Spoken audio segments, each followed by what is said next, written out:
the more you will know the mind of God, the more you have fellowship with God. అందుకే దివారాత్రము దేవుని వాక్యము ధ్యానించేవాడు ధన్యుడు. మరి ఈ ఉపవాస ప్రార్థనలో ఈ అంశం మనుషుడు రొట్టె వలన మాత్రం కాదు, దేవుని నోటి నుండి వచ్చే ప్రతి మాట వలన బ్రతుకును. మత్తయి సువార్త 4వ అధ్యాయం 4వ వచనంలో యేసు ప్రభు 40 రోజులు ఉపవాసం చేసి అటుపిమ్మట మరి ఆయన అరణ్యంలో ఉన్నప్పుడు శోధకుడు వచ్చినాడు, సాతానుడు వచ్చి శోధిస్తున్నాడు. ఏమని శోధిస్తున్నాడు? నువ్వు చాలా ఆకలిగా ఉన్నావు కదా, మరి ఈ రాళ్ళు రొట్టెలు ఉన్నట్లు ఆజ్ఞాపించి దాన్ని భుజించు అని అంటున్నాడు. మత్తయి సువార్త 4వ అధ్యాయం 4వ వచనం నుండి కొన్ని వచనాలు చూడండి. అప్పుడు యేసు అపవాది చేత శోధింపబట్టకు ఆత్మ వలన అరణ్యమునకు కొనిపోబడెను. 40 దినములు 40 రాత్రులు ఉపవాసం ఉండిన పిమ్మట ఆయన ఆకలి కొనగా ఆ శోధకుడు ఆయన యొద్దకు వచ్చి, నీవు దేవుని కుమారుడు అయితే ఈ రాళ్ళు రొట్టెలు ఉన్నట్లు ఆజ్ఞాపించమనెను. అప్పుడు ఏం జవాబు ఇచ్చినాడు యేసు ప్రభు? మనుష్యుడు రొట్టె వలన మాత్రము కాదు, కానీ దేవుని నోట నుండి వచ్చు ప్రతి మాట వలనను జీవించు. మీరు ఉపవాసం ఉన్నప్పుడు సాతాను మిమ్మల్ని కూడా శోధిస్తాడు. ఆహారం తినమంటాడు, లేక ఉపవాసం చాలు అని అంటాడు, లేక నువ్వు చాలా క్షీణించిపోతున్నావు అంటాడు. ఈ మాటలన్నీ సాతాను నీ చెవిలో ఊదినప్పుడు ప్రభు మనకు ఒక మాదిరి చూపెట్టినాడు సాతాను ఓడించడానికి. అప్పుడు నువ్వు వెంటనే ఈ మాట పలకాలి. ఏమని పలకాలి? మనుషుడు రొట్టె వలన మాత్రము కాదు, దేవుని నోటి నుండి వచ్చే ప్రతి మాట వలన బ్రతుకుతాడు. అంటే దీని అర్థము దేవుని మాటలు ఆహారము వంటిది. అంటే శరీరానికి ఆహారం కావాలి, శక్తినిచ్చే ఆహారము భుజిస్తావు, కానీ ఆత్మకు ఆహారము మరి దేవుని యొక్క మాటలు. దేవుని మాటలు నీవు భుజించాలి. అంటే ఆత్మీయ ఆకలి తీర్చేది దేవుని మాటలే. ఆత్మలో ఆకలి, ఆత్మకు దప్పిక, ఉపశమనాన్ని కలిగించేది అది దేవుని మాటలే. అందుకే యెషయా 55 ఆకలి కొని వారులారా మీరు నా యొద్దకు రండి, దప్పికొని వారులారా మీరు నీళ్ళ యొద్దకు రండి, రూకలు లేని వారులారా మీరు వచ్చి కొని భోజనము చేయుడి. రండి, రూకలు లేకపోయినను ఏమీ ద్రాక్షారసమును పాలను కొనుడి. అంటే దీని అర్థం ఏంటి? దేవుని యొద్ద నీకు జీవాహారము ఉన్నది. దేవుడు నీ ఆత్మీయ ఆకలి దప్పికను తీరుస్తాడు. శారీరకమైన ఆకలి కలిగినప్పుడు నువ్వు ఈ లోకరీతిగా ఉన్న భోజన పదార్థములు భుజిస్తున్నావు. మరి ఆత్మీయ ఆకలి తీర్చేది దేవుని మాటలు.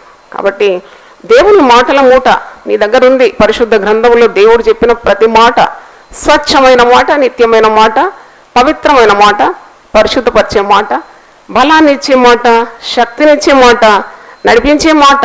దేవుని మాట నీకు జ్ఞానాన్ని ఇస్తుంది, దేవుని మాట నీకు బలాన్ని ఇస్తుంది, ఆత్మకు శక్తిని ఇస్తుంది దేవుని మాట. శరీరము నిష్ప్రయోజనం, ఆత్మ నిన్ను జీవింపజేస్తుందని యోహాను సువార్త 6వ అధ్యాయంలో చివరి భాగంలో మనం చూస్తున్నాం. దేవుని మాటలు నీకు ఆలోచన ఇస్తాయి. అంటే దేవుని మాటలు ప్రతిరోజు చదివి వారి ప్రవర్తన వేరుగా ఉంటుంది, వారి జీవన విధానం వేరుగా ఉంటుంది. వారు ఈ లోక పాపంలో వారు చిక్కుకున్నారు, లోక మాలిన్యంలో వారు చిక్కుకున్నారు. వారి పాదాలు చాలా జాగ్రత్తగా వేస్తారు, వారి అడుగులు ఎప్పుడు కూడా జారవు, వారు పాపము చేయలేరు, ఎందుకంటే వారు దేవుని మాటలతో నింపబడి ఉన్నారు. మరియ కూడా దేవుని మాటలన్నీ తన హృదయంలో భద్రము చేసుకుంది. అవును, 2 పర్యాయాలు సువార్తల్లో రాస్తుంది. మరియ దేవుడు చెప్పిన మాటలన్నీ కూడా తన హృదయంలో దాచుకుందని. దేవుని మాటలకు ప్రాధాన్యత ఇవ్వాలి. చాలామంది వాక్యం చదవరు, ప్రార్థన ఎక్కువ చేస్తారు, చాలా మీటర్ల ప్రార్థన చేసేస్తారు, కానీ దేవుని వాక్యం వారు పఠించరు, చదవరు. దేవుని వాక్యం ప్రతిరోజు చదవాలి. ధర్మశాస్త్రం విననేరక ఉండవాడు చెవులు మూసుకొని వాని ప్రార్థన దేవునికి హేయము అని. ప్రార్థన దేవుడు ఎందుకు వినడు అని కొన్ని కారణాలు మనం చూసినాం. One who neglects God's word. దేవుని వాక్యాన్ని ఎప్పుడు కూడా అల్లాటప్పుగా తీసుకోకూడదు. దేవుని వాక్యం ఎప్పుడు కూడా మనం నెట్టి పక్కన పెట్టకూడదు. దేవుని వాక్యం నీ హృదయంలో ఉండాలి. నువ్వు దేవుని వాక్యాన్ని వినాలి, ఎప్పుడు వింటూ ఉండాలి. దేవుని వాక్యం వినటం వల్ల నీ హృదయంలో ఏం పుడుతుంది? విశ్వాసం. దేవుని వాక్యం చదువువాడు ధన్యుడు, వినువాడు ధన్యుడు, గైకొనవాడు ధన్యుడై ఉన్నాడు. దేవునికి స్తోత్రం. కొందరు దేవుని వాక్యం వింటారు, చాలా మరి వాక్య జ్ఞానం ఉన్నదని అనుకుంటారు, కానీ దేవుని మాటలు వారి జీవితంలో అమల్లోకి తీసుకొని రారు. దేవుని మాటకు విధేయత చూపరు, అట్టి వారి వలన ప్రయోజనం లేదు. దేవుని మాట నీకు ఆత్మకు మరి పోషణ ఇస్తూ ఉంటుంది. ఆహారం, ఈ లోకరీతిగా ఉన్న ఆహారం తినేవాడు చాలా బరువెక్కి, లావెక్కి, లేక బలాఢ్యుడైపోవచ్చు. కానీ నేను ఒక పైల్వాన్ గురించి చదివినాను ఒకసారి.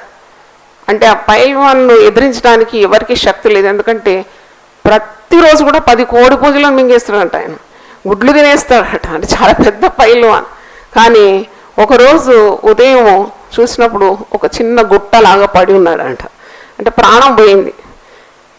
ఎవరో అసూయపరులు ఆహారంలో కొద్దిగా విషం కలిపి ఇచ్చినారంట. అది తినగానే ఏమైంది?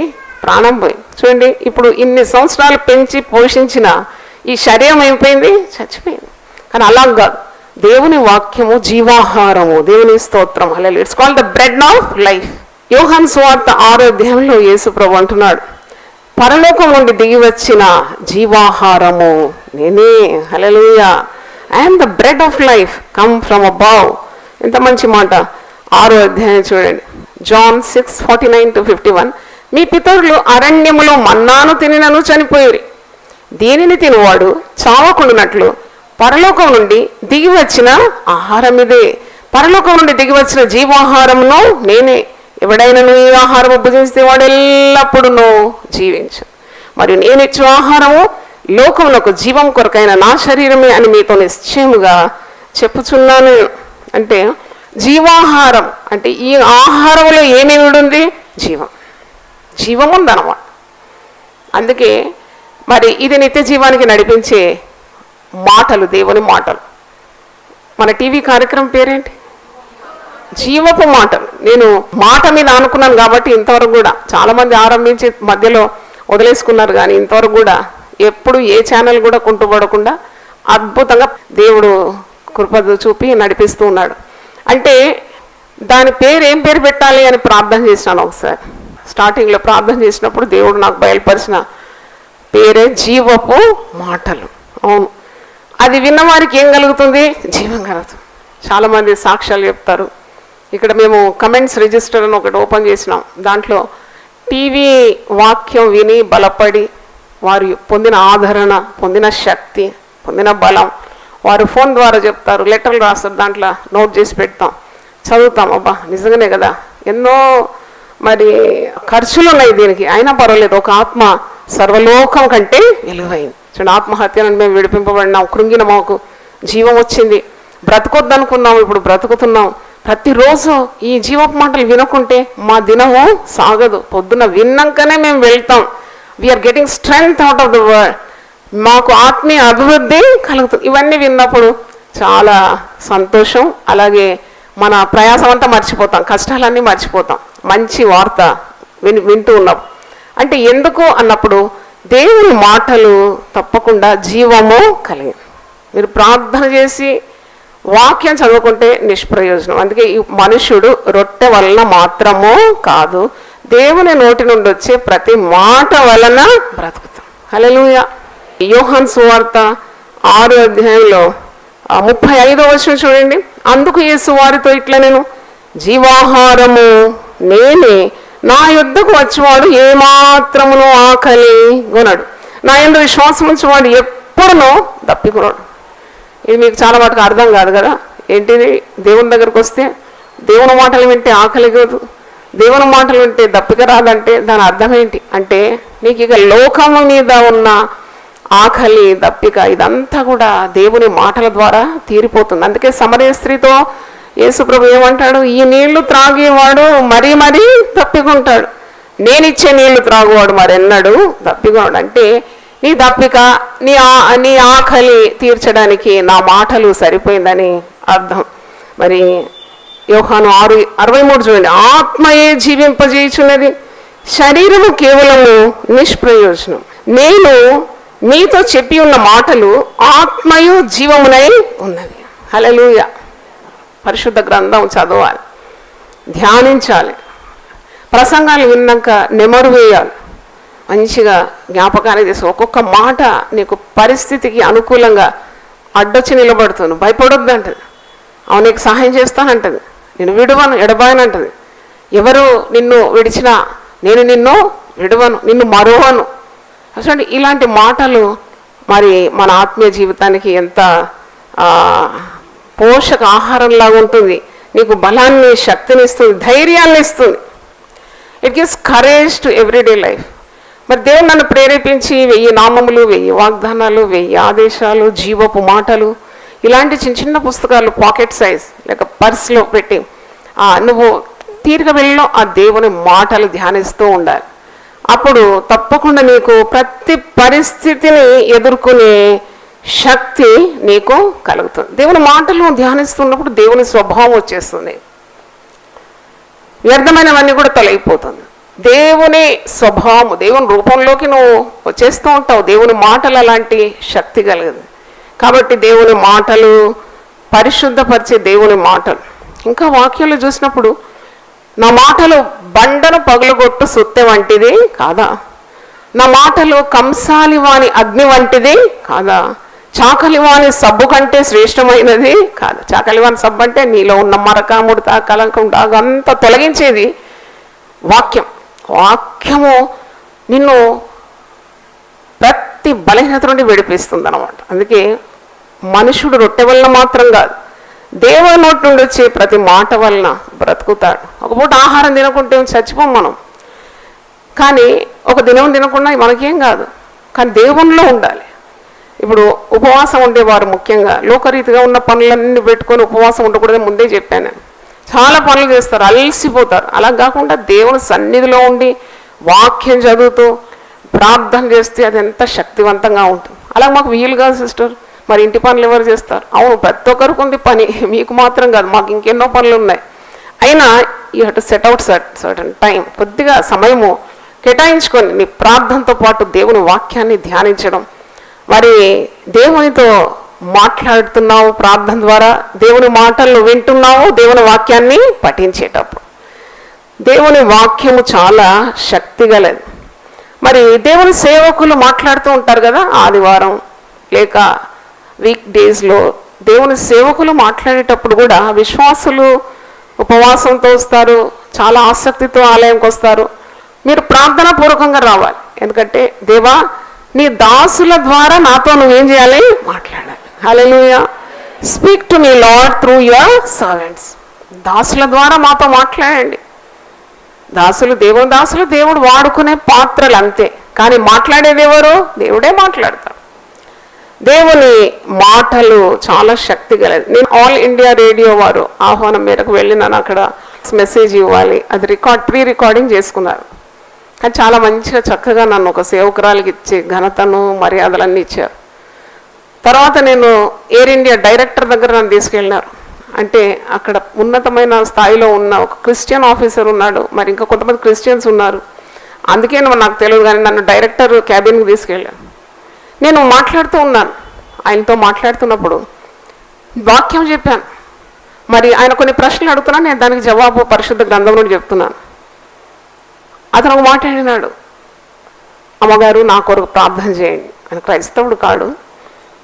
ఏమని ప్రార్థన చేయాలి అండి అంటే, చాలా ఆటంకాలు ఉన్నాయి, నేను పైకి రాకున్నట్లు చాలా అడ్డులు ఉన్నాయి, so much of obstacles in my way, చాలా ఆటంకాలు ఉంది. ప్రమోషన్స్ కానీ నెక్స్ట్ హయ్యర్ అథారిటీ కానీ రావడానికి నాకు చాలా కష్టం ఎదుర్కొంటున్నాను.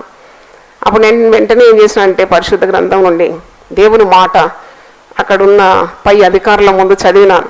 75వ కీర్తన. ఎంత ఆశ్చర్యపడుతున్నారంటే ఈ వాక్యము పరిశుద్ధ గ్రంథంలో ఉందని. దే వర్ సో హ్యాపీ, అంటే ఎంత అద్భుతంగా వారు వింటూ ఉన్నారు. నేనన్నాను, దేవుడు అహంకారులను ఎదిరిస్తాడు, మరి వారి కొమ్ములు కూడా విరగొడతాడు. ఈ మాట చదివి 4, 5, 6 చదివాను. అహంకారులై ఉండకూడని అహంకారులకు నేను ఆజ్ఞ ఇచ్చున్నాను, కొమ్ము ఎత్తకుడి, ఎత్తుగా కొమ్ము ఎత్తకుడి, పొగరు పట్టిన మాట్లాడకుడి అని భక్తిహీనులకు నేను ఆజ్ఞ ఇచ్చున్నాను. తూర్పు నుండి అయినను పడమటి నుండి అయినను అరణ్యం నుండి అయినను హెచ్చుకలగదు. దేవుడే తీర్పు తీర్చేవాడు, ఆయన ఒకరిని తగ్గించును ఒకరిని హెచ్చించు. ఈ మాట చదివినంతలోనే ఆయన ముఖంలో ఒకలాంటి ప్రకాశం వచ్చేసింది. ఆయన మరి ఎయిర్ ఇండియా డైరెక్టర్. ఆయన he was so happy and relieved. నేను అన్నాను, మీ ప్రమోషన్ అడ్డుకోవడానికి ఎవరికి సాధ్యము కాదు, దేవుని దగ్గర నుండి వస్తుంది హెచ్. అది తూర్పు నుండి రాదు, పడమటి నుండి రాదు. అది ఎక్కడ ఏ దిక్కు నుండి రాదు, పైనుండి వస్తుంది. మీరేమి భయపడే అవసరం లేదు అని చెప్పి ప్రార్థన చేసినాను. ప్రార్థన చేసిన తర్వాత ఆయనకు ఇంకా ఇంకా వాక్యం వినాలని ఆశపడుతున్నాడు. అక్కడున్న మంచి పెద్ద ఉన్నతమైన స్థాయికి చెందిన వారు వాళ్ళు. అప్పుడు నేను మీకు పరిశుద్ధ గ్రంథం ఉందా మీ చేతిలో అంటే, లేదమ్మా నా దగ్గర బైబిల్ లేదు. వెంటనే నేను మీకు మంచి స్టడీ బైబిల్ ఏర్పాటు చేస్తానని చెప్పి అక్కడ నుండి కారులో నేను వెంటనే అక్కడ ఆల్ఫా బుక్ సెంటర్కి వెళ్ళి అక్కడ 3 మంచి స్టడీ బైబిల్స్, ఖరీదైన స్టడీ బైబిల్ అంటే మ్యాప్తో సహా, మరి ఎక్స్ప్లెనేషన్ నోట్స్ అన్నీ ఉన్న మంచి బైబిల్స్ కొని తిరిగి మన స్టాఫ్తో పంపించాను. ఎంత సంతోషపడ్డారంటే ఇక అవధులు లేదు వాళ్ళకు. ఇది పెద్ద ట్రెషర్ దొరికినట్టు, దేవుని స్తోత్రం, పెద్ద గుప్త అనేది దొరికినట్టు వారు భావిస్తున్నారు. దేవుని స్తోత్రం. మరి తిరిగి దాంట్లో ఒక డైరెక్టర్ నాకు ఫోన్ చేసి అడిగినాడు, అమ్మ ఎంత మీరు బైబిల్ ఇస్తానన్నారు కానీ ఇంత తొందరలో మాకు ఇస్తారని మాకు తెలియదు. ఇది మనకు మరి అవకాశం ఉన్నప్పుడు తప్పకుండా మరి ఇవ్వాలి కదా, మనం ఇంకా దాన్ని వాయిదా వేయకూడదు. దానికి ఖర్చు ఉన్నా కానీ పెట్టుబడి పెట్టాలి. ఎందుకంటే they are so valuable people. వాళ్ళు ఒకవేళ దేవుని వాక్యం పట్ల ఇంత ఆకర్షణ చూపెడుతుంటే నేనెందుకు మరి వెనకాడాలి. They are very happy. తర్వాత నన్ను డిసెంబర్ 25వ తారీఖు మీరు రావాలి, ఆల్ ఇండియా రేడియో, జనవరి 1వ తారీఖు రావాలి, లోకమంతా మీ మాటలు వినాలి అని అన్నారు. అయితే నేను 25వ తారీఖు కష్టమే, ఫస్ట్ నాడు కూడా కష్టం, ఇంకో రోజు తప్పకుండా వస్తానని మాట ఇచ్చాను. దేవుని స్తోత్రం. నేను ఎందుకు చెప్తున్నానంటే, nothing attracts like God's word. దేవుని స్తోత్రం. అంటే ఈ ప్రపంచంలో వాక్యము నువ్వు ఎంతగా సమకూర్చుకుంటావో అంతగా ఐశ్వర్యం నీకు లభిస్తుంది. దేవుని స్తోత్రం కలుగును కాదు. కాబట్టి always rely on God's word, memorize God's word. అన్ని అశాశ్వతమైన లోకంలో అన్ని గతించిపోతుంది, కానీ దేవుని మాటలు నిత్యము నిలుస్తుందండి. హల్లెలూయా. అన్ని గతించిపోతుంది. యెషయా 40:8వ వచనంలో ఉంది, గడ్డి ఎండును పువ్వు వాడిపో, కానీ మన దేవుని వాక్యము నిత్యము నిల్చు. హల్లెలూయా. Bible is not a text book to read. అంటే జస్ట్ ఏదో ఒక రీడింగ్ కొరకు బైబిల్ అలా చదవకూడదు. You have to apply your mind. చూడండి, నువ్వు మనస్సు పెట్టాలి దేవుని వాక్యం మీద, మనస్సారా చదవాలి. పరిశుద్ధ గ్రంథం నీ చేతికి వచ్చినప్పుడు ప్రార్థన చేస్తావు కదా, నీకు అది కావాలి ఇది కావాలి, నీ అవసరతలు ఎన్నో ఉంటాయి. నువ్వు దేవునికి నీ విన్నపాలు తెలియజేసిన తర్వాత నువ్వు ప్రార్థన వాక్యం చదివేటప్పుడు, దేవా మరి ఈ గ్రంథంలో ఉన్న ఆశ్చర్యమైన సంగతులను, అమూల్యమైన సత్యములను నాకు తెలియజేయి, గ్రహింపు శక్తి నాకు దయచేయి. తప్పకుండా ఇస్తాడు దేవుడు. దేవుడు ఎందుకు ఇవ్వడు? దేవుడు మాట్లాడతాడు కదా. మర్మములు ఆయనకు చెందినవంట, రహస్యములు ఆయనకు చెందినదంట. నాకు మొరపెట్టు, నేను నీకు ఉత్తరం ఇస్తాను, గూఢమైన సంగతులను, నీకు తెలియలేని సంగతులను నేను నీకు బయలుపరుస్తాను. కాబట్టి మనుషుడు రొట్టె వలన మాత్రం కాదు, దేవుని నోటి నుండి వచ్చిన ప్రతి మాట వలన బ్రతుకుతాడు. హల్లెలూయా. నీవు పాపమును జయించాలంటే కూడా దేవుని వాక్యమే కదా. హెబ్రీ పత్రిక 4వ అధ్యాయము 12వ వచనంలో దేవుని వాక్యము ఆత్మ ఖడ్గము. ఎన్ని అంచులు ఉన్నాయి దీనికి? 2 అంచులు గల ఆత్మ ఖడ్గమై ఉంది. చూడండి, పాపం ప్రేరేపిస్తుంది. చాలా భయంకరమైన దినాల్లో మనం ఉన్నాము. వార్తాపత్రికలు చూసినప్పుడు 4 ఏళ్ల వయసున్న పిల్ల అత్యాచారానికి గురైంది. ఎవరో కాదు, క్లాస్మేట్ అంట. క్లాస్మేట్ ఎంత ఉంటాడు? 4 ఏళ్ల పిల్లోడే ఉంటాడు కదా.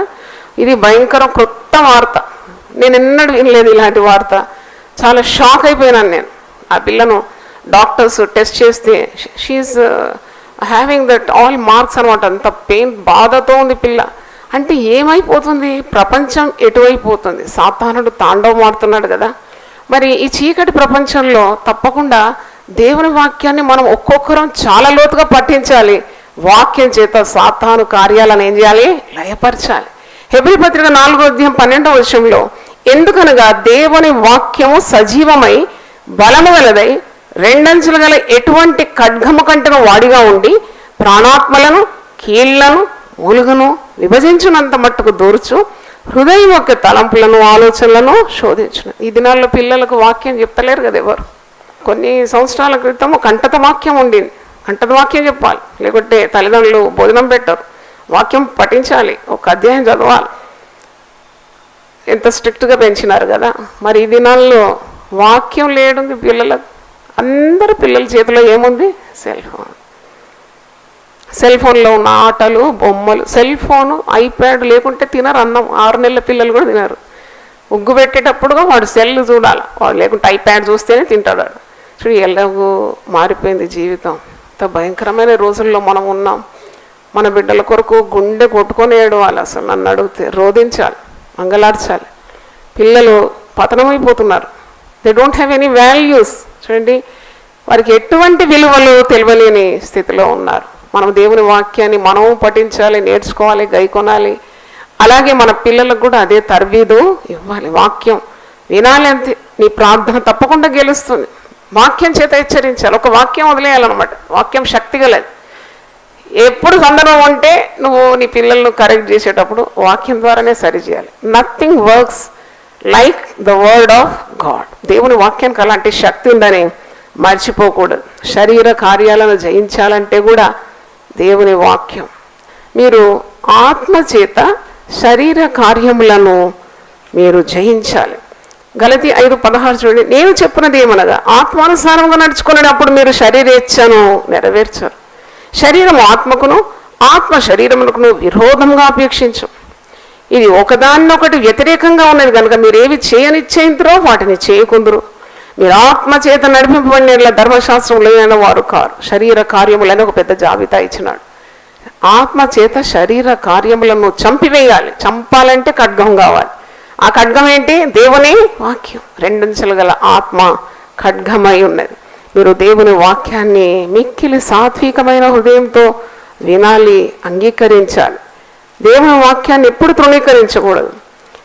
యాకోబు 1:21 అందుచేత సమస్త కల్మషమును విర్రవీగుచున్న దుష్టత్వమును మాని లోపల నాటబడి మీ ఆత్మలను రక్షించుటకు శక్తిగల వాక్యమును సాత్వికముతో అంగీకరించండి. హల్లెలూయా. The more you hear the word of God, the more make you become. అంటే ఎంత సాత్వికం వచ్చేస్తుంది. సాత్వికం వచ్చేస్తుంది. గర్వము, అహంకారము దేవుని బిడ్డలకు అసలే తగదు. అంటే దేవుడు కొమ్ములు మొలిస్తే చాలా జాగ్రత్తగా కొమ్ములు విరగొట్టేస్తాడు. కాబట్టి తగ్గించుకోవాలి ఎప్పుడు దేవుని సన్నిధిలో. యవనస్త్రాలు నా దగ్గరకు వచ్చింది, ఏవో సాధించాలని వచ్చింది. కానీ నేను చెప్పినాను, బిడ్డ ఇది మంచిది కాదు, నీకు తగ్గించుకో అంతే. You have to be humble before God. ఏం చూసి గర్వించేది ఉంది మనం జీవితంలో? ప్రతి క్షణం కూడా దేవుడి ఇచ్చే కృపనే కదా, దేవుని కనికరం. కాబట్టి చాలా తగ్గింపు ఉండాలి. మా తల్లి ఒక మాట అనేది, అన్నీ ఉన్నాయి ఇస్తరాకు అణిగి ఉంటుందట. అణిగి ఉంటుంది. ఏమి లేనిది ఎగిరెగిరి పడుతుందట. ఎగిరెగిరి పడుతుంది. అన్ని నిండుకుండలాగా ఉండాలి. దేవుని స్తోత్రం. హల్లెలూయా. Be like a filled pot, filled with the power of God. ఊరికే ఎగిరి ఎగిరి ఎగిరి ఏమి సాధించేది ఏం లేదు. ఆయన బలిష్టమైన రెక్కల క్రింద దీన మనస్కులై ఉండు. అప్పుడు తగిన కాలమందు ఆయన మిమ్మల్ని ఏం చేస్తాడు? హెచ్చిస్తాడు. హల్లెలూయా. కాబట్టి ఇక్కడ యాకోబు యేసుప్రభు సహోదరుడు ఇతను, కానీ ఎంత తగ్గించుకుంటున్నాడు తెలుసా? దేవుని యొక్క మొదటి వచనం చూడండి, ఎంత తగ్గింపు. దేవుని యొక్కయు ప్రభు అయిన యేసుక్రీస్తు యొక్కయు దాసుడైన యాకోబు అన్య దేశంలో ఎందుకు చెదిరి ఉన్న 12 గోత్రముల వారికి శుభమని చెప్పి, అసలు ఇతను మరి అంత తగ్గించుకుంటున్నాడు. సహోదరుడే, ఒక తల్లికి పుట్టిన వారు వీళ్ళు. కానీ అంటున్నాడు యేసుక్రీస్తును దేవునితో సమానం. దేవుడే కదా. నమ్ముతున్నాడు. యేసుక్రీస్తు దాసుడని నేను రాస్తున్నాడు. ఆత్మతో నింపబడి రాస్తున్నాడు. శక్తిగల దేవుని వాక్యము మిక్కిలి సాత్వికమైన హృదయంతో నీవు అంగీకరించాలి. సమస్త కల్మషం మానాలడు. విర్రవీగుచున్న దుష్టత్వం మానాలడు. లోపల దేవుని వాక్యము నాటబడాలి. శక్తిగల దేవుని వాక్యము అంగీకరించాలి సాత్వికమైన హృదయంతో. 22వ వచనం చూడండి, మీరు వినువారు మాత్రమై ఉండి మిమ్మల్ని మీరు మోసపుచ్చుకొనకుండా వాక్య ప్రకారము ప్రవర్తించు వారినై ఉండండి. ఇప్పుడు చాలా మందికి దేవుని వాక్యం తెలుసు. కొంతమంది అయితే దేవుని వాక్యంలో పెద్ద స్కాలర్స్ అయిపోతారు. బైబిల్ కాలేజ్ అటెండ్ చేసి వాళ్ళు అనుకుంటారు, తల ఉబ్బిపోతుంది వాళ్ళకు, అన్నీ తెలుసు వాళ్ళకు. అవును, అన్నీ నేర్చుకోవాలి 3 సంవత్సరాలు అంటారు. లాభం ఏంటి? నువ్వు దేవుని వాక్యం నీ జీవితంలోకి అమల్లోకి తీసుకొని రాకుంటే అసలు నీకు తెలియక ఉండకపోవడమే మేలు. దేవుని వాక్యం తెలిసి నువ్వు దేవుని వాక్యాన్ని నీ జీవితంలో అన్వయించుకోకుంటే what is the use of God's word? దేవుని వాక్యం వినువారై మాత్రం ఉండకుండా విన్న వాక్యాన్ని నీ జీవితంలోకి నువ్వేం చేయాలి? అమల్లోకి తీసుకొని రావాలి. కేవలం వినువారైతే మిమ్మల్ని మీరు మోసపుచ్చుకుంటున్నారు. మీకు అన్నీ తెలుసు అనుకుంటున్నారు, జీవితంలో ఓడిపోతారు. దేవుని వాక్యాన్ని మీరు మరి గైకొనరు కాబట్టి జీవితంలో పరిస్థితులు తారుమారైనప్పుడు మీకు ఓటమి సంభవిస్తుంది. కానీ దేవుని వాక్యాన్ని వినాలి, దాన్ని గైకొన్నప్పుడు తప్పకుండా మీరు జయిస్తారు. మిమ్మల్ని మీరు మోసపుచ్చుకోనకుండా వాక్య ప్రకారము ప్రవర్తించు వారై ఉండాలి. హల్లెలూయా. మీలో ఎంతమంది ప్రతిరోజు దేవుని వాక్యం చదువుతారని అడిగితే ఎంతమంది చేతులు ఎత్తారు? కానీ వినడానికైతే వేగరంగా వస్తారు కదా, చదవడం కష్టమవుతుందా మీకు? అంటే ఎందుకు వాక్యం చదవడం లేదు? రోజుకి ఎన్ని పూటలు అన్నం తింటున్నారు మీరు కదా? రొట్టె తింటున్నారు కదా. మరి వాక్యం ఈరోజు మనం పఠించేది ఏంటి? మనుషుడు రొట్టె వల్ల మాత్రము కాదు, దేవుని నోటి నుండి వచ్చే ప్రతి మాట వల్ల బ్రతుకుతాడు. కానీ రొట్టె అయితే 3 పూటలు తింటున్నారు. రొట్టె అంటే ఈ శారీరకమైన ఆహారం, జీవనోపాధి. 3 పూటలు ఆహారం తింటున్నారు కానీ దేవుని వాక్యాన్ని చదవడం లేదు. మరి కొందరు భక్తులైతే గంటలు మోకాళ్ళ మీద ఉండి దేవుని వాక్యం చదువుతారు. అంటే సమయం ఉంటే అందరికీ చదవడానికి చాలా ఇష్టమే కదా, కానీ అన్నిటికంటే ప్రాధాన్యత దేవుని వాక్యం ఇవ్వాలని దాని అర్థం. You have to give top priority to God's word. కొందరు 20 అధ్యాయాలు 30 అధ్యాయాలు చదివేస్తారు. అంటే దేవుని వాక్యానికి అంత ప్రాధాన్యత నీ జీవితంలో ఇవ్వాలి. 23వ వచనం చూడండి. ఎవడైనాను వాక్యమును వినువాడై ఉండి దాని ప్రకారం ప్రవర్తింపని వాడైతే వాడు అద్దములో తన సహజ ముఖమును చూసుకొని మనుషుని పోలి ఉన్నాడు. దేవుని వాక్యం అద్దం అని మనకు తెలుసు కదా. దేవుని వాక్యం అద్దం ఎందుకు అవుతుందంటే మన తప్పులను ఎత్తిపట్టి చూపెడుతుంది. ఇది చదవగానే పరిశుద్ధాత్ముడు నీతో మాట్లాడతాడు. నువ్వు చేసేది తప్పు, నీ ప్రవర్తన సరిలేదు, నీ భక్తి దొంగ భక్తి, నీది వేషధారణ. ఎంత సూటిగా మాట్లాడతాడు. గుచ్చుకుంటుంది కదా ఈ వాక్యం, కొన్నిసార్లు గుచ్చుకుంటుంది గుండెకు. ఎందుకంటే ఈ వాక్యమే దేవుడు. ఆది అందు వాక్యం ఉండెను, వాక్యము దేవుడై ఉండెను, వాక్యము దేవుడై ఉండెను. దేవునికి స్తోత్రం. ఆ వాక్యమే శరీరధారి అయి మన మధ్యలో కృపా సత్య సంపూర్ణుడై నివసించాడు. అంటే వాక్యం అంటే మరో పేరు దేవునికి. ప్రకటన గ్రంథం 19వ అధ్యాయంలో అనుకుంటా వాక్యం అని నామకరణం అతని నొసటి మీద ఉండేను. అంటే అతని పేరే వాక్యం అన్నమాట. చూద్దామన్నమాట. ప్రకటన గ్రంథం 19వ అధ్యాయం 13వ వచనం చూడండి. రెవల్యూషన్ 19:13. రక్తములో ఉంచబడిన వస్త్రం ఆయన ధరించుకొని ఉండెను, మరియు దేవుని వాక్యము అను నామము ఆయనకు పెట్టబడి ఉన్నది. ఆయన పేరేంటి? దేవుని వాక్యం. అంటే నువ్వు దేవుని వాక్యం ఎంతగా నీ హృదయంలో నింపుకుంటావో అంతగా ఎవరిని నింపుకుంటున్నావు? దేవుని నింపుకుంటున్నావు. The other name for God is God's word. అందుకే కదా ఆయన నోటి మాట వలన ప్రపంచములు నిర్మాణం అయిపోయాయి. అంటే there is creative power in his word. ఆదికాండం 1:3 వెలుగు కమ్మని పలకగా వెలుగు కలిగింది. అంటే సృజనాత్మకమైన శక్తి, క్రియేటివ్ పవర్. అందుకే word of God should never be undermine. అంటే దానికి తక్కువ అంచనా వేయకూడదు. శక్తిగల దేవుని వాక్యం అని మర్చిపోకూడదు. ఇక్కడ యాకోబు 1:23 వాక్యము విని దాని ప్రకారం చేయకుంటే నీవు అద్దంలో చూసుకొని తర్వాత అడిపోయి ఏం చూసావో మర్చిపోతావు కదా. అలాగూ అద్దములో తన సహజ ముఖమును చూసుకొని మనుషుని పోలి ఉన్నాడు. 24 గంటలు అద్దం చూస్తారు చాలామంది చూస్తారు. ఇప్పుడు ఎవరు మీరు అద్దం చూడకుండా ఇక్కడికి వచ్చినారంటే ఎవరు కదా, అందరూ అద్దం చూసినావు కదా. అద్దం చూడకుండా వస్తారా? ఎన్నోసార్లు చూస్తాం కదా. అంటే దేవుని వాక్యం అర్థమైతే మరి నువ్వు ఎన్నిసార్లు చూస్తున్నావు? ఎన్నిసార్లు చూస్తే కూడా నీ సహజ రూపాన్ని అదేం చేస్తుంది? బయట పెడుతుంది. దేవుని స్తోత్రం, హల్లెలూయా. కాబట్టి నువ్వు దేవుని వాక్యాన్ని తరచుగా చదవాలి. 24వ వచనం వాడు తను చూసుకుని అవతలిపోయి తాను ఎట్టివాడో వెంటనే మర్చిపోను కదా. అయితే స్వాతంత్రమునిచ్చి సంపూర్ణమైన నియమంలో తేరి చూచి నిలకడగా ఉండువాడేవాడు వాడు విని మరచువాడు కాక క్రియను చేయవాడై ఉండి తన క్రియలో ధన్యుడగును. హల్లెలూయా. అవును, దేవుని వాక్యాన్ని పఠిస్తూ ఉండాలి. శక్తిగల దేవుని వాక్యం. పాటలు పాడేవారు పాడుతూ ఉంటారు, వాయిద్యాలు వాయించేవారు వాయిద్యాలు వాయిస్తారు. చాలా ఇంపుగా సొంపుగా. ఎందుకు వరకు ఉన్న తలాంతది. ప్రసంగాలు చేయడం అదొక ఆర్ట్. ప్రసంగాలు కూడా చేయొచ్చు. చర్చ్ అడ్మినిస్ట్రేషన్ అదొక ఆర్ట్. అది కూడా దేవుడు ఇచ్చిన వరమే, తలాంతే. వివిధ విభాగాల్లో చాలా అద్భుతమైన పరిచర్యలు చేస్తారు. కానీ ఈ పరిచర్యలో పాల్గొందే ప్రతి వారు కూడా దేవుని వాక్యాన్ని చక్కగా పఠించకుంటే వారి సేవలన్నీ కూడా వ్యర్థమే, సేవలు వ్యర్థం. ఎందుకంటే వారు దేవుని యొక్క మరి స్వభావం కలిగిన వారై ఉండాలంటే వారు దేవుని మాటలు వారి హృదయంలో కలిగి ఉండాలి కదా. కొన్ని సంఘాల్లో చాలా కలహాలు వస్తాయి కదా, they don't know the word. మన సంఘంలో ప్రతిరోజు దేవుని వాక్యాన్ని వెతుకుతూ ఉన్నాం.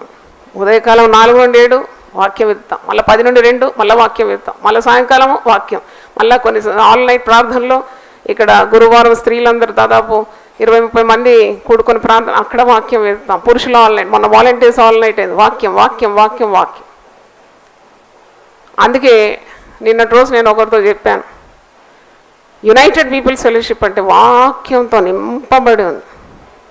దీనికి విరోధంగా ఏ ప్రయత్నము చెల్లదు. Nothing will work against this church. ఎందుకంటే ఇది ప్రార్థనతో నిండి ఉంది. ఉపవాస ప్రార్థనలు చేస్తున్నారు, ఎప్పుడు ప్రార్థనలు చేస్తూ ఉంటారు. వాక్యంతో పాటు, ప్రార్థనతో పాటు ఏముంది, వాక్యము కూడా, విత్తనం వంటి దేవుని వాక్యం వెదజల్లుతూ ఉన్నాం. అది పెరిగి పెరిగి పెరిగి వటవృక్షంగా మారిపోతుంది కదా. ఎందుకంటే వాక్యంలో ఏమున్నదని చెప్పాను, జీవం ఉన్నది. దేవుని స్తోత్రం, హల్లెలూయా. కాబట్టి దేవుని వాక్యం చేత నీవు నింపబడాలి. ఇక్కడ యోహాను సువార్త 6వ అధ్యాయంలో ప్రభువుకం అంటాడు, క్షయమైన ఆహారం ఉన్నది, అక్షయమైన ఆహారం కూడా ఉన్నది. క్షయమైన ఆహారం లోకరీతిగా ఉన్న రొట్టె క్షయించిపోతుంది. వండి 2వ రోజు చూస్తే డైనింగ్ టేబుల్ మీద అది పాడై ఉంటుంది కదా, పాడైపోతుంది.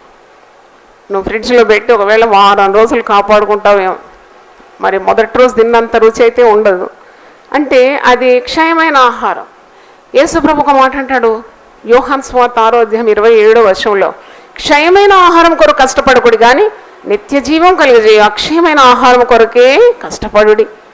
మనుష్య కుమారుడు దాన్ని మీకు ఇచ్చును, ఇందుకై తండ్రి అయిన దేవుడు ఆయనకు ముద్ర వేసి ఉన్నాడు.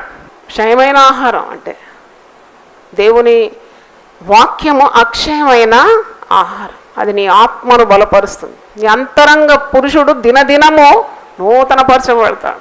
The spirit will be so strong when you are flooded with the word of God. బాహ్యంగా నీవు ఒకవేళ క్షీణించిపోయినా అంతరంగ పురుషుడు దినదినము నూతనత్వం పొందుతాడని పౌలు భక్తుడు 2వ కొరింథీ 4వ అధ్యాయము 16వ వచనంలో అంటున్నాడు. 2 Corinthians 4:16, కావున మేము అధైర్యపడము, మా బాహ్య పురుషుడు కృషించుచున్నను అంతర్య పురుషుడు దినదినము నూతనపరచబడుచున్నాడు. హల్లెలూయా. ఒక సమస్య రాగానే నువ్వు నిలబడాలి అంటే మరి నీకు దేవుని వాక్యం నీ హృదయంలో ఉండాలి. దేవుని వాక్యం నీ హృదయంలో ఉంటే నువ్వు ఒక కొండలాగా ఉంటావు అన్నమాట, బండలాగా తయారైపోతావు. వాడు దుర్వార్త కూడా జడియడు. రోజు ఏదో దుర్వార్తలు వింటూనే ఉంటాం.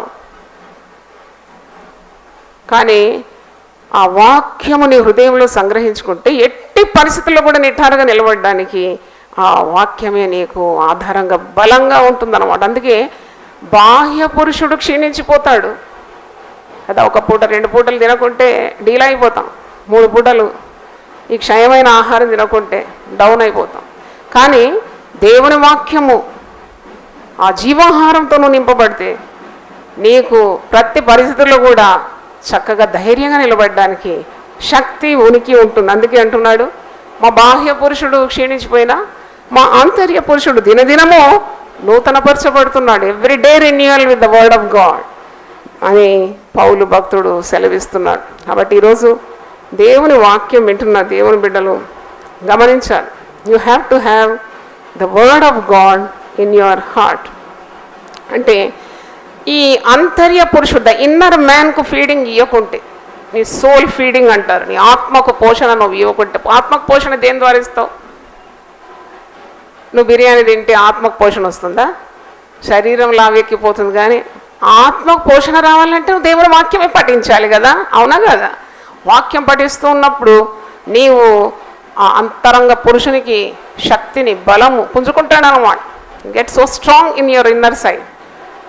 లేకుంటే ప్రతిదానికి చిరాకు, ప్రతిదానికి కోపం, ప్రతిదానికి అనుమానము, సందేహము, కలవరము, ఏడుపు, కలహం, కయ్యాలు, వీటన్నిటికీ దిగుతాం. అంటే ఒక వ్యక్తి లోపల జీవవాక్యము లోతుగా నాటనప్పుడే he will react very fast అన్నమాట. చూడండి, మనం దినదిన జీవితంలో చూస్తాం. కొందరు ప్రతిదానికి మరి చాలా కలవరపడిపోతుంటారు. కలవరం అన్నమాట, ఆందోళన. అంటే వారిలో దేవుని వాక్యం చక్కగా నాటబడలేదని అర్థం. నాటబడిన దేవుని వాక్యాన్ని నీవు అమల్లోకి తీసుకొని రావాలి. అంటే ఒకటి అప్లై, నేను చెప్పినాను కదా, దేవుని వాక్యాన్ని నీ జీవితంలోకి నువ్వు అమల్లోకి తీసుకొని రాకుంటే దానివల్ల ప్రయోజనం లేదు. అంటే you have to use God's word. నేను కాలేజ్ డేస్లో ఒక అమ్మాయి నాకు ఫ్రెండ్గా ఉండేదని చెప్పాను, చాలాసార్లు ప్రసంగంలో చెప్పాను. ఆమె మ్యాథమెటిక్స్ స్టూడెంట్స్ మేము. ఆమె ఒక చిన్న పుస్తకం పెట్టుకొని దాంట్లో ఉన్న ఫార్ములాస్ అన్నీ బట్టి కొట్టే. ఆమెను చూస్తే నాకు భయం అయ్యేది. ఇంటర్మీడియట్ మ్యాథ్స్ ఉండే మాకు సబ్జెక్ట్. ఆమె టకటకటకటకట అన్ని ఫార్ములాస్ చెప్తుంది. కానీ ఆమెకు ఆ ఫార్ములాస్ ఎక్కడ అప్లై చేయాలో తెలియదు. ఎప్పుడు ఫెయిల్ అవుతుంది, ఎప్పుడు ఫెయిల్ అవుతుండే. అయ్యో మేము ఇంత చదవలేదు కానీ మాకు మంచి మార్కులు వచ్చింది, కానీ ఈమెకు ఫెయిల్ మార్క్స్ ఎందుకు వచ్చిందంటే she knows all the formulas but she doesn't know what formula to apply to which problem. అది కూడా చాలా మరి దుఃఖకరమే. చాలా వాక్యాలు కంట వాక్యం వస్తుంది, నామాలు చెప్తారు, వాగ్దానాలు చెప్తారు, ఆదేశాలు చెప్తారు, జీవపు మాటలు చెప్తారు. కానీ అది ఎక్కడ నువ్వు జీవితంలో మరి అప్లై చేయాలి.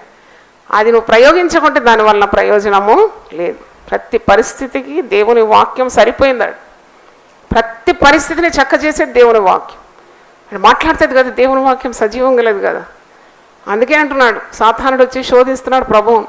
అయ్యా నువ్వు చాలా ఆకలిగా ఉన్నావు కదా, 40 రోజులు ఆహారం లేదంటే మాటనా ముచ్చటనా? నువ్వు ఇప్పుడు ఆకలి పోవాలంటే నేను నీకు ఐడియా ఇస్తాను. ఏంటంటే నువ్వు ఈ రాళ్ళనంతా ఏం చేయి, రొట్టెలుగా మార్చుకొని తినే, నీ ఆకలి పోతుంది. అప్పుడే దేవుని మాటతోని. అప్పుడు ఈ దేవుని మాట ఎక్కడ? He's coating from the old testament. చూడండి, ఇట్ ఈస్ రిటర్న్. 3 సార్లు సాతానుడు శోధించిన దేవుని వాక్యాన్ని ఎత్తిపట్టి సాతాను ఓడించినాడు ప్రభు. దేవుని స్తోత్రం, హల్లెలూయా. ఎందుకంటే మనకు మాదిరి అన్నమాట. యేసు ప్రభు మనకు మాదిరి కదా. 3 పర్యాయములు 3 రకములుగా సాతానుడు, మత్తయి సువార్త 4వ అధ్యాయం మీరు ఇంటికి వెళ్ళి చదవండి, 3 times is tempted by Satan. 3 times also he said it is written, it is written. ఇలాగ రాయబడి ఉంది, ఇటు రాయబడి ఉంది, ఇలాగ రాయబడి ఉంది. ద్వితీయోపదేశకాండం 8వ అధ్యాయంలో మీరు చూస్తారు ఆ మాట. 8వ అధ్యాయం 3వ వచనం. ఆహారం వల్లనే గాక యెహోవా సెలవిచ్చిన ప్రతి మాట వలన నరులు బ్రతుకుదురని నీకు తెలియజేయుటకు ఆయన నిన్ను అణిచి నీకు ఆకలి కలగజేసి నీవే గాని నీ పితరులే గాని ఎన్నడెరుగని మన్నాతో నిన్ను పోషించాను. అంటే అరణ్య మార్గంలో ఉన్నారు కదా దేవుని ప్రజలు. వారు ఆకలిగా ఉన్నప్పుడు దేవుడు పరలోకం నుండి మన్నాను కురిపించినాడు. వారి శరీరాలు తృప్తి పొందింది. అయినా దేవుడు అంటున్నాడు, అరణ్యంలో మన్నాను కురిపించినాం. యోహాను సువార్త 6వ అధ్యాయంలో అంటున్నాడు ప్రభు, మన పితరులు అరణ్యంలో మన్నాను తిన్నను ఏమైపోయినారు? చనిపోయినారు. కానీ దేవుడు ఇచ్చిన జీవాహారం భుజిస్తే అది నిత్య జీవంలోకి నిన్ను నడిపిస్తుంది. అందుకే ఇక్కడ అంటున్నాడు, ఆహారం వల్ల మాత్రమే మనుషుడు బ్రతకడు, యెహోవా సెలవిచ్చిన ప్రతి మాట వలన నరులు బ్రతుకుదురు. దేవుని స్తోత్రం. 119వ కీర్తన 50వ వచనంలా ఉంది, నీ వాక్యము నన్ను బ్రతికించి ఉన్నది, నా బాధలో ఇదే నాకు నెమ్మది కలగజేస్తుంది. హల్లెలూయా. మనకు ప్రతికూల పరిస్థితుల్లో వెంటనే వాక్యం వస్తుంది. మీ ప్రతి విశ్వాసికి అనుభవం ఉంటుంది తప్పకుండా. వాక్యం వచ్చి మీకు ముందు నిలబడుతుంది. మీకు ఎంతమందికి ఉందా అనుభవం? మీకు జబ్బు వచ్చిందనుకో, భయం వచ్చిందనుకో, వెంటనే ఒక వాక్యం వచ్చేస్తుంది. ఎంతమందికి ఉందామయ్యా? మీరు చేతులు ఎత్తానికి కూడా ధైర్యం లేదా? ఓ వాక్యమే రాదేమో మీకు కదా. చుట్టాలు వస్తారా మీకు వాక్యం బదులు? ఏం ఉద్ధరిస్తారు మేము? దేవుని వాక్యం వెంటనే రావాలి.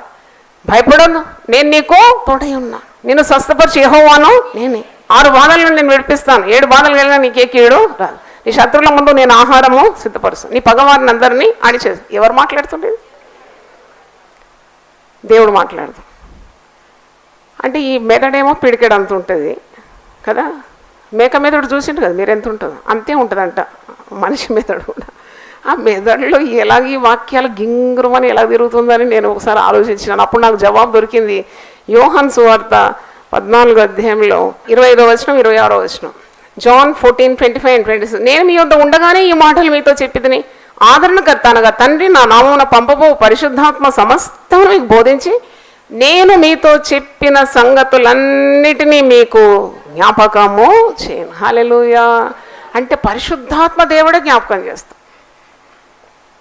పరిశుద్ధాత్మ దేవుడే. అందుకే వాక్యంతో ఎప్పుడు సిద్ధంగా ఉండాలి. కంఠపాఠం చేయాలి కొన్ని వాక్యాలు. మనకు తెలియదు మరి రానున్న దినాల్లో ఏమవుతుందో మనకి. ఈ పరిశుద్ధ గ్రంథం ఎవరు లాగేస్తారేమో మనల్ని. ఇదిలా మన దగ్గర నుండి వాళ్ళు తీసుకొని వెళ్ళినా మన హృదయంలో ఏముండాలి? వాక్యం. అది ఎవరు కూడా అపహరించడానికి వీలు లేదు. దేవుని వాక్యాన్ని అందుకే బాగా కంఠపాఠం చేసుకోవాలి. ద్వితీయోపదేశకాండం 6వ అధ్యాయంలో ఒక మాట ఉంది, నీ నొసట దేవుని వాక్యము బాసికము వలె కట్టుకోవాలంట. అది నీ పిల్లలకు బోధించాలంట. కూర్చున్నప్పుడు, లేచినప్పుడు, నీవు నడిచినప్పుడు దేవుని వాక్యం మాట్లాడుతూ ఉండాలి. 4వ వచనం చూడండి, Deuteronomy 6:4, 6వ అధ్యాయం ద్వితీయోపదేశకాండం 4వ వచనం. ఇశ్రాయేలు వినుము, మన దేవుడైన యెహోవా అద్వితీయుడైన యెహోవా, నీ పూర్ణ హృదయంతోనూ, నీ పూర్ణాత్మతో, నీ పూర్ణ శక్తితో నీ దేవుడైన యెహోవాను ప్రేమింపవలెను. నేడు నేను నీకు ఆజ్ఞాపించి ఈ మాటలు నీ హృదయంలో ఉండవలెను. నీవు నీ కుమారులకు వాటిని అభ్యసింపజేసి నీ ఇంట కూర్చుండినప్పుడును, ప్రోవను నడిచినప్పుడును, పండుకున్నప్పుడును, లేచినప్పుడును వాటిని గూర్చి మాట్లాడవలెను. హల్లెలూయా. అంతే, నీ నోటిలో మాటలే రావాలి. 2-3 లేడీస్ కూర్చున్నారు, స్త్రీలు కూడుకుంటే, లేక 2-3 బ్రదర్స్ కూడుకున్నారు, లేక బ్రదర్స్ సిస్టర్స్ అందరు కూడుకున్నారు, ఎన్నో మాటలు వచ్చేస్తుంది కదా. ఎన్నో మాటలు మాట్లాడు. విస్తారమైన మాటల్లో దోషం ఉండక అవి ఇవి మాట్లాడే బదులు దేవుని వాక్యం మాట్లాడాలి. దేవుని వాక్యం మాట్లాడాలి. నిన్నటి రోజు నేను అదే చేసినాను. మేమందరం పెద్ద పెద్దోళ్ళు అందరూ కూర్చున్నారు అక్కడ. అప్పుడు నాకు దొరికింది ఇదే ఛాన్స్ అనుకున్నాను. వాక్యమే వేసేసినాను. ఒక వాక్యం విన చాలా సంతోషం వాళ్ళు. ఇంకో వాక్యం చెప్తే ఇంకా సంతోషం. దేవుని వాక్యం వాళ్ళకి చెప్పడానికి దేవుడు కృపనిచ్చినాడు. దేవుని స్తోత్రం. మనమాట ఒకరితోనొకరం మాట్లాడుకోవడం, అది దేవుడు చెవియొగ్గి ఆలకిస్తాడంట. దేవుని యందు భయభక్తులు గలవారు ఒకరితో ఒకరు మాట్లాడుకుంటే దేవుడు చెవియొగ్గి వారి పేర్లు కూడా తన గ్రంథములో రాసుకుంటాడంట. దేవుని స్తోత్రం. అందుకే నువ్వు దేవుని వాక్యం గురించి నీవు కూర్చున్నప్పుడు, త్రోవ నడిచినప్పుడు, పండుకున్నప్పుడు, లేచినప్పుడు వాటిని గూర్చి మాట్లాడవలను. సూచనగా వాటిని నీ చేతికి కట్టుకునవలను. ఈరోజు ఉదయకాలం వాకింగ్ అని పోయినాను. మార్నింగ్ వస్తుంటే ఒక యవనస్త్రాలు, చాలా అందంగా ఉంది పిల్ల. 24 years 25 years ఉంటుంది. తెల్లని పిల్ల, నల్ల మరి టీషర్ట్ ప్యాంట్ వేసుకు చక్కగా అందంగా కనబడుతుంది. అక్కడ కూర్చుంటే నేనే చూస్తున్నా, పిల్ల భలే బాగుంది కదా అనుకున్నాను. కానీ చేతి మీద అంతా పెద్ద పెద్ద మాటలు రాసి, పోనీ కాళ్ళ మీద చూస్తే కాళ్ళ మీద అంతా టట్టూ మార్క్స్. ఏం రాసుకుందో మరి, దగ్గర పోతే బాగుండదు కదా. చాలా ఏం రాసుకుందో చూద్దాం అనుకున్నా, కానీ దగ్గర పోయి చూస్తే తిడతారు కదా వాళ్ళు. నేను దూరం ఉండే చూస్తే, దేవా ఎంత వాక్యం ఉంటే ఇలాంటి పిచ్చి పనులు చేయరు కదా. దేహము దేవుని ఆలయం కదా, పరిశుద్ధాత్మకు నిలయం. ఈ దేహాన్ని ఇంత పాడు చేసుకుంది చిన్నపిల్ల. అది ఎవరి పేరులో ఏమో చెక్కుకుంది, రాసుకుంది. నేను ఒకసారి చెప్పినట్టు గుర్తుంది. ఒక ఆమె ఇక్కడికి వచ్చింది ప్రార్థన. 2 చేతుల మీద 2 పేర్లు ఉందండి. ఇక్కడేమో పోచమ్మ అని ఉంది, ఇక్కడేమో ఎల్లయ్య అని రాసుకుంది. ఇదేమి ఇట్లా పచ్చబొట్టుతో రాసుకుందాను. పోతుంది, ఇంకా అస్సలు పోదు. ఇంకా సర్జరీ చేస్తే పోతుందేమో. పోచమ్మ, ఇక్కడ ఎల్లయ్య. నేనన్నా, మరి నీవు ఎవరమ్మా ఇంత బాగా రాసుకున్నావు చేతిలో? పోచమ్మ నా భర్త అమ్మ. ఉన్నాడా అంటే పోయింది. అది ఎల్లమ్మ ఏదంటే పోయింది. అనేది ఆమె నా మిత్రురాలు, ఆమె కూడా పోయింది. ఎల్లమ్మ పోయింది, పోచమ్మ పోయింది. మన దేవుని వాక్యము నిత్యము నిలుస్తుంది. హల్లెలూయా, హల్లెలూయా. చూడండి, శాశ్వతమైనది ఏది అదే నువ్వు పట్టుకోవాలి. What is lasting for ever? దేవుని వాక్యం నిత్యం నిలుస్తుందని. లోకము దాని ఆశలు గతించిపోతుందని. దేవుని చిత్తము జరిగించేవాడు నిరంతరము నిలుస్తాడు. గడ్డి ఎండును పోవాడు. మన దేవుని వాక్యం నిత్యము నిలుచు. విశ్వాసము, ప్రేమ, నిరీక్షణ. ప్రేమ శాశ్వత కాలం ఉండదు. దేవుని స్తోత్రం. హల్లెలూయా, హల్లెలూయా. మరి వాక్యముకు ఎక్కువ ప్రాధాన్యత ఇవ్వాలని దేవుని వాక్యం వినువాడు, చదువువాడు, దాని గైకొనువాడు మరీ ధన్యుడని ప్రకటన 1వ అధ్యాయం 3వ వచనం చూస్తున్నాం.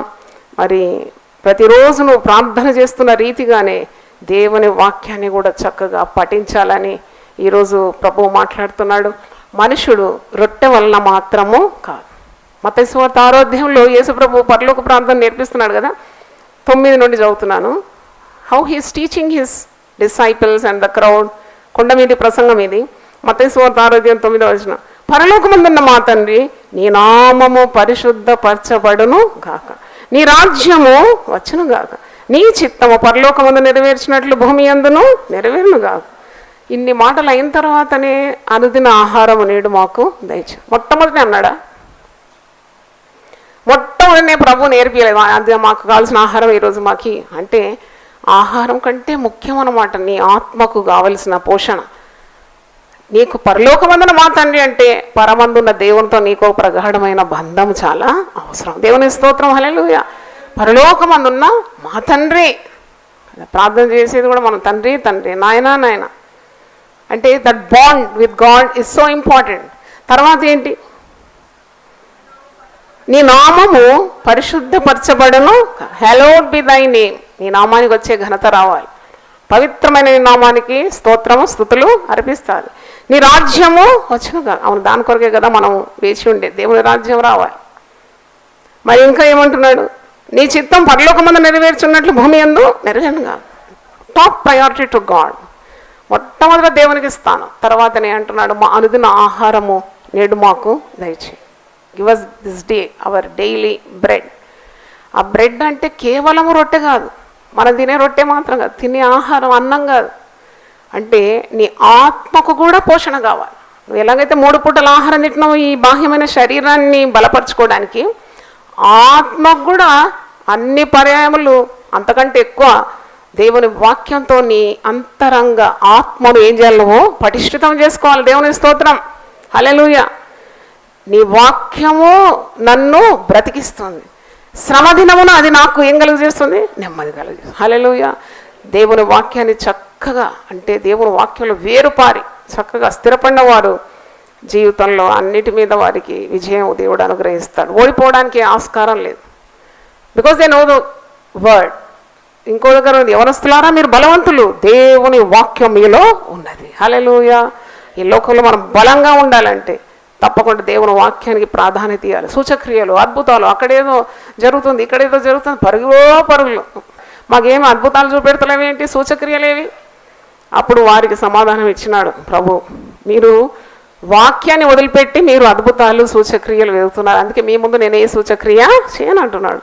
ఎందుకంటే ఈ సూచక్రియలు అద్భుతాలు ఇవన్నీ కూడా తాత్కాలికమైనవి. ఒక క్యాన్సర్ జబ్బు బాగైందనుకో, బాగైన వాడేమి ఈ లోకంలో పర్మనెంట్ బ్రతుకు కానే కాదు, మళ్ళా రావచ్చు జబ్బు, మళ్ళీ ఏ రీతిలో ఈ లోకాన్ని దాటిపోయే ఆస్కారం ఉంది. కానీ దేవుని వాక్యము చేత పోషింపబడిన వాడు, దేవుని యందు విశ్వాసం ఉంచేవాడు నిత్య జీవాన్ని స్వతంత్రించుకుంటున్నాడు. దేవుని స్తోత్రం. That's eternal life, there is no death at all. అందుకే సూచక్రియల కొరకు, అద్భుతాల కొరకు, దాని కొరకు పరుగులేడకుండా దేవుని వాక్యాన్ని నీవు సంగ్రహించుకోవడానికి నువ్వు ప్రయత్నించాలి. Fill your heart with God's word. దేవుని స్తోత్రం. ప్రార్థన చేసుకుందాం. ప్రభువా నీ పరిశుద్ధ నామమునకు స్తోత్రం. ఈరోజు ఉపవాస ప్రార్థన 18వ ప్రసంగం. మనుషుడు రొట్టె వలన మాత్రం కాదు, దేవుని నోటి నుండి వచ్చే ప్రతి మాట వలన బ్రతుకునన్నావు. అవును ప్రభువా, నీ మాటలు మమ్మల్ని బ్రతికిస్తుంది. జీవపు మాటలు గల నిన్ను వదిలి మేము ఎక్కడికి వెళ్ళగలం ప్రభువా? నీ మాట చేత బ్రతికించే దేవుడు, మాట చేత కార్యాలు స్థిరపరిచే దేవుడు, మాట చేత చీకటిలో వెలుగు కలుగజేసే దేవుడు, మాట చేత సర్వ ప్రపంచాలు నిర్మాణమైంది ప్రభువా. ఇంత అద్భుతమైన సృజనాత్మకమైన శక్తి గల దేవుని మాటలు మేము ఎందుకు త్యజించాలి? మాటలన్నీ మా హృదయంలో భద్రపరచుకోవాలి, పదిలపరచుకోవాలి. రానున్న దినాలు ఎలా ఉందో మాకు తెలియదు నాయన. జీవవాక్యం మా హృదయంలో సమృద్ధిగా ఉండాలి. అద్భుతాలని, సూచక్రియలని అయినా మరి ఏవేవో అని పరిగెత్తకుండా దేవుని వాక్యం ఉన్న చోటికి పరిగెత్తుకొని రావడానికి సహాయం దయచేయండి. శ్రమల్లో మాకు నెమ్మది కలుగజేసే నీ వాక్యం కొరకు వందనాలు.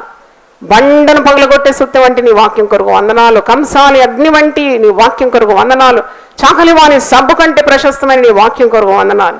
అది 2 అంచెలుగా ఆత్మ ఖడ్గమని మేము చదువుతున్నాం. అవును, వెండి కంటే, బంగారం కంటే, వేలాది నాణముల కంటే, రత్నరాశుల కంటే కోరదగిన నీ వాక్యం కొరకు వందనాలు. ఆయన వాక్యము తెలియకుండా మేము త్రోవ విడిచినాం, కానీ వాక్యం ఎప్పుడైతే మమ్మల్ని సంధించిందో మేము సరైన త్రోవలో మేము నడుచుకుంటున్నాం. ఎంత గొప్పది నీ వాక్యం. నీ వాక్యం మా పాదములకు దీపం, అది మా త్రోవకు వెలుగై ఉంది కనుక వందనాలు. దేవుని వాక్యం మా హృదయంలో సంగ్రహించుకుని మేము అడుగుపెట్టే ప్రతి స్థలం అయిపోతుందండి. మేము బ్రతుకు దినంలో ఏ మనుష్యుడు మా ఎదుట నిలవనేరు. వాక్యంకున్న అద్భుతమైన శక్తిని మాకు ఈరోజు బయలుపరిచినందుకు వందనాలు చెల్లిస్తున్నాను. వాక్యానికి ప్రాధాన్యత ఇవ్వడానికి, వాక్యాన్ని ప్రేమించడానికి, వాక్యము సంగ్రహించుకోవడానికి, వాక్యం విని దాని ప్రకారము మేము జీవించడానికి సహాయం దయచేయమని యేసు నామములో అడుగుతున్నాను తండ్రి. ఆమేన్. హల్లెలూయా. దేవుడు మన సమృద్ధిగా దీవించును గాక. ఆమేన్. God bless you.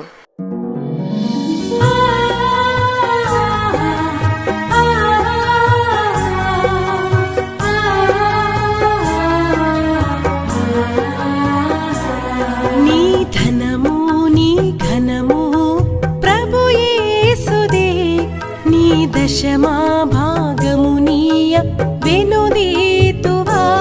నీ ధనము నీ ఘనము ప్రభు యేసుదే, నీ దశమా భాగమునీయ వెనుదీతువా.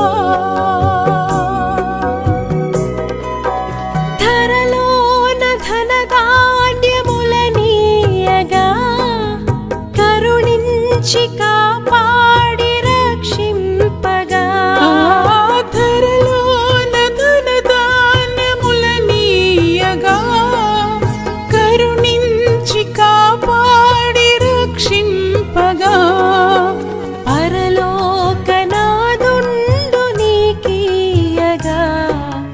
మరి యేసు కొరకీయ వెనుదీతువా.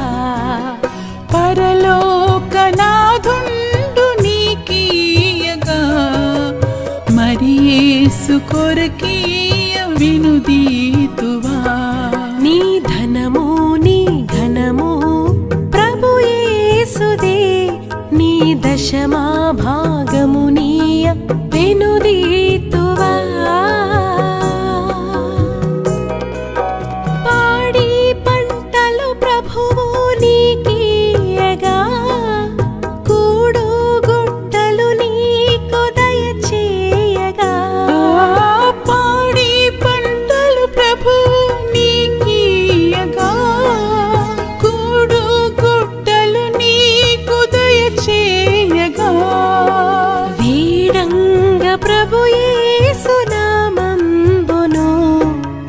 గడువేల ప్రభుకీయను క్రైస్తవా.